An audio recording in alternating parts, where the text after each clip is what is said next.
ফুলটা দাও। দিব না দিব না না। ফুল বা ফুল গাছ এই দুটোটার প্রতি আমি খুবই দুর্বল। আর ঠিক সেম আমার মেয়ে, তো যেখানে ফুল দেখে সেখান থেকে তার ফুল নিতেই হবে। আমি ছোটবেলায় এমন ছিলাম, যেখানে ফুল গাছ পেতাম মানে বাসায় নিয়ে আসা লাগাইতাম। তো এখন আর সেই অভ্যাসটা নাই, কারণ এখন কোথায় যাবো আর কোথা থেকে আনবো।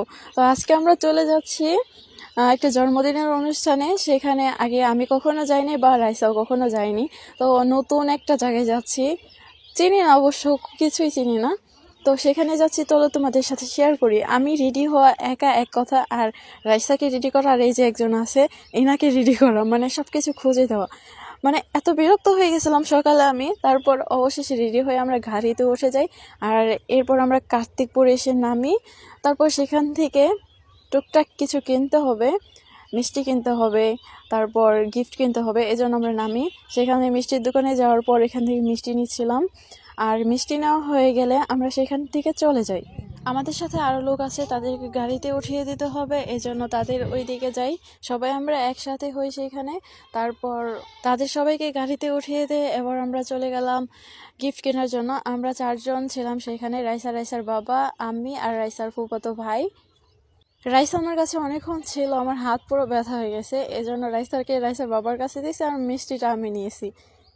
এখন তাদের সাথে যাচ্ছি গিফট কেনার জন্য। আমাকে বোরখা পরা দেখলে রাইসারের মাথা ঠিক থাকে না, ভাবে আমাকে রেখে হয়তো কোথাও চলে যাচ্ছে মা, এজন্য আমার কাছ থেকে যেতে চায় না। খুব জোর করে ওর বাবাকে দিছি। তো আর বাবা আবার ফাহাদের কাছে দিয়ে কোথাও যাচ্ছে, মানে একটা কাজে যাচ্ছে।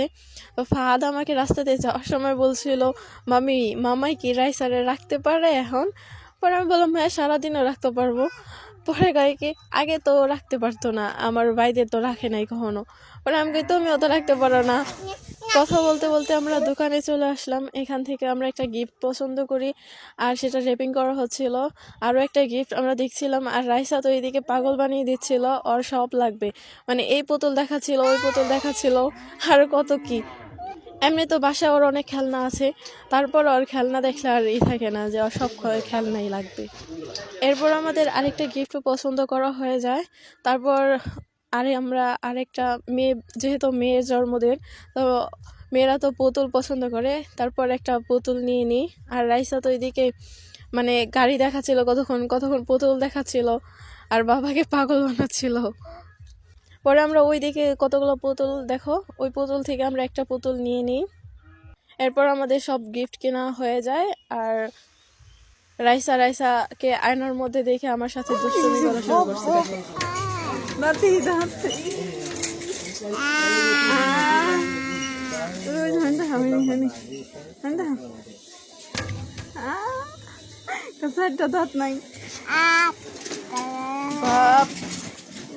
দুষ্টুমি করতে করতে আমাদের গিফট সব রেডি হয়ে যায়। এরপর আমরা দোকান থেকে বেরিয়ে আসি, আর আমরা গাড়িতে উঠে পড়ি। গাড়িতে ওঠার পরে রাইসার চোখে ঘুম চলে আসে। আর একটা কথা কি, ওকে আমি বাসায় যখন ঘুম পাড়াই আধা ঘন্টার বেশি লাগে ঘুম পাড়াতে। আর এইদিকে গাড়িতে ওঠার পর মানে এত শব্দ, তারপর ওর ঘুম তো ভাঙেই না। আর মানে এমনভাবে ঘুমায়, ওরে যদি ডাকেও তখন আর উঠবে না, একবারে গাড়ি থেকে নামবো তারপরে ও ঘুম থেকে উঠবে। এত দূরের রাস্তা যেতে যেতে আমি ক্লান্ত হয়ে যাই। এইকে তো রাইসা মানে জেগে থাকলে এক কথা, আর ঘুমিয়ে গেছে, এখন তো আবার অন্যভাবে কোলে রাখতে হবে। তো আমিও খুবই ক্লান্ত হয়ে পড়েছি, এজন্য আমি রাইসার বাবার কাঁধের ওপর মাথা দিয়ে রাখছি, রাইসা আমার কোলে। এভাবে বাইরের দৃশ্য দেখছিলাম। আমার গাড়িতে উঠলে আবার বাইরের দৃশ্য দেখতে খুবই ভালো লাগে, মানে সরিষা ফুল, এখন তো শীতের দিন, শীতের সিজন, এখন তো সরিষা ফুল থাকবেই। তারপর বাইরের দৃশ্যটা খুবই সুন্দর ছিল। রাস্তা দেখতে দেখতে বাড়ির সামনে চলে যাই। আর তোমাদের দেখাই, এই হচ্ছে আমাদের গাড়ি থেকে নামার পরে দেখি এই যে যার জন্মদিন, এই পরি এখানে দাঁড়িয়ে আছে, এক বাপের এক মেয়ে। তো বড় করেই অনুষ্ঠান করছে, এখানে রান্নার আয়োজন করা হচ্ছে। আর আমরা যাওয়ার একটু পরেই ঘুরতে বেরোই পড়ি, কারণ বিকেলে না ঘুরলে আর রাতে কোথায় ঘুরতে যাব, সকালে তো বাড়িই চলে আসবো। যেহেতু জন্মদিন, তো রাত্রির আয়োজনই করা হয়েছে। আমরা এদিকে ঘুরতে চলে আসছি। দেখো ফুলটা কত সুন্দর, ফুলটার নাম টাম কিছু জানি না আমি, তবে ফুল অনেক ভালো লাগে আমার। আর মা যেমন মেয়ে তো তেমনই হবে, ওরও খুব ফুল পছন্দ, তাই ফুলটা নিয়ে নিলাম। আর এদিকে দৃশ্যটা দেখো, কতটা সুন্দর দৃশ্য এখানে, মানে রাস্তা পুরো ফাঁকা, গাড়ি ঘোড়া তো নাই, আর তারপর মানুষও নাই। কত সুন্দর একটা দৃশ্য। আর রাইসা তো এখানে ভীষণ খুশি। খুশিতে বাসে না। ফুলটা দাও, আমারে দাও, আমার ফুলটা দাও। দিব না, দিব না, না দিব না, দাও দাও, কানে দেবো। ওরে আমার লক্ষ্মী, কানে দেবো ফুল। দাও, আমি দিয়ে দিই, আমি দিয়ে দিই, আমি দিয়ে দিই। না, স্পষ্ট না, আমারে দিব না। দাও দাও দাও, ফুপ পেটে দাও, ফুপ পেটে দাও। গাড়ি আহে মনে হয় নাকি? ফুপ পেটে দাও, ফুপ পেটেও দেবো না। ওই দৌড়ে কি গেল?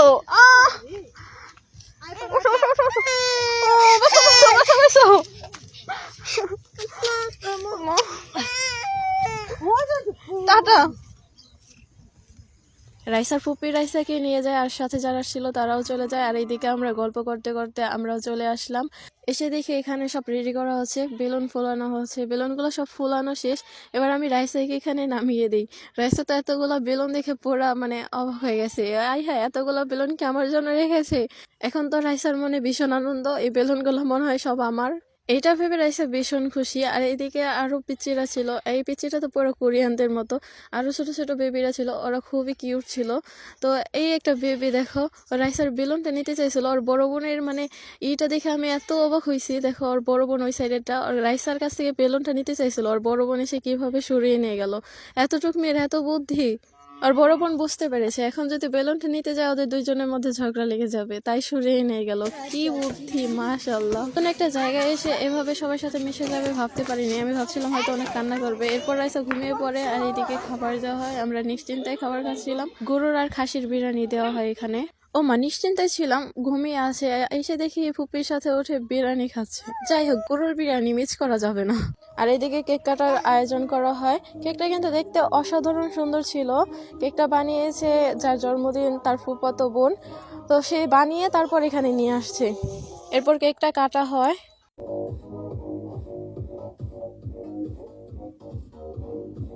এখানে কেক কাটার পর ডান্স করার জন্য 3টা মেয়ে ভাড়া করা হয়েছিল। ওদের নাচটা দেখাই।